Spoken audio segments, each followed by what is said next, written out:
Hey, it's Luck over here.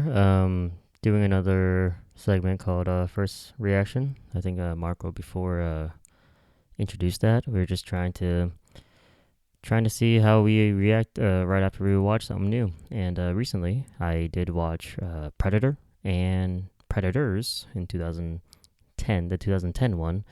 Predator is the original one in 1987 with Arnold Schwarzenegger.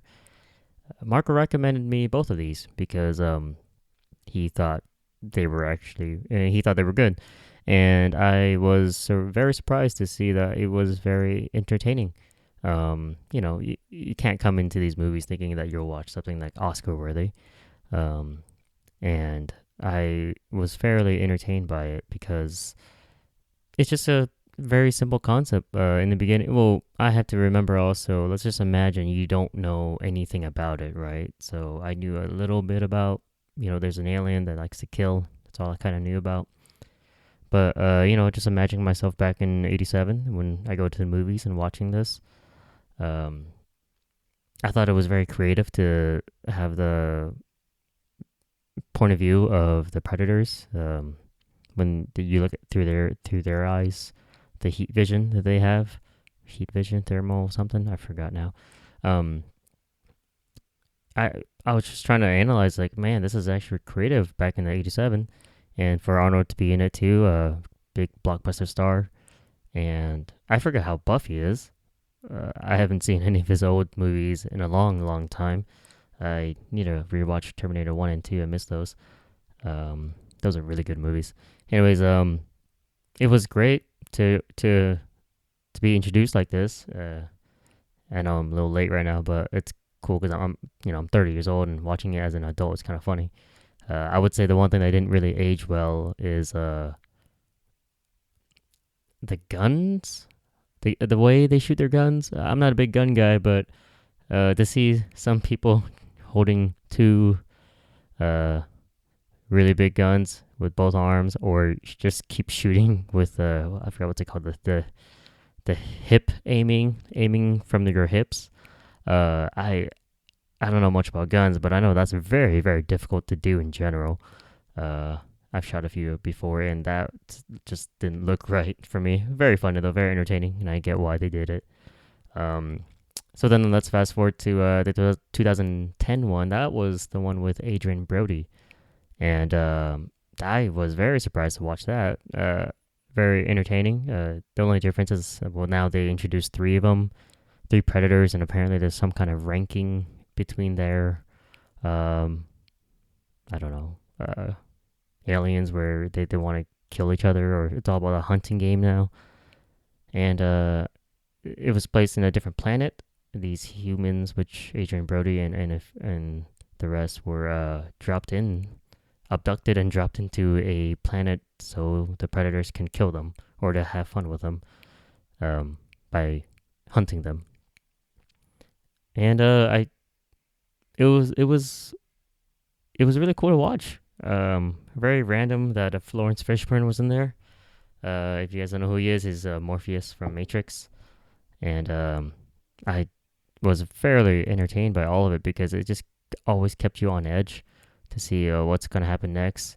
Of course, there's always that dumb guy that just keeps yelling, which is the the guy that who was wearing a orange jumpsuit. The guy he was about to go to jail or something. But and then oh yeah, Grace, what's his name? Topher Grace from that '70s show was in there. Random. That was kind of weird that he survived to the end. Sorry, spoiler alert. But yeah, I was fairly entertained and it was cool. And they did reference the first one too, which was really cool.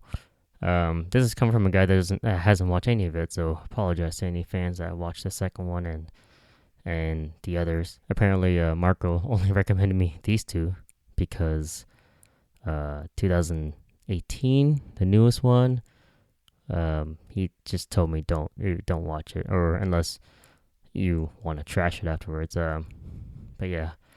So first reaction of those two, very entertaining, and I wish there was a sequel to the 2010 one because spoiler alert.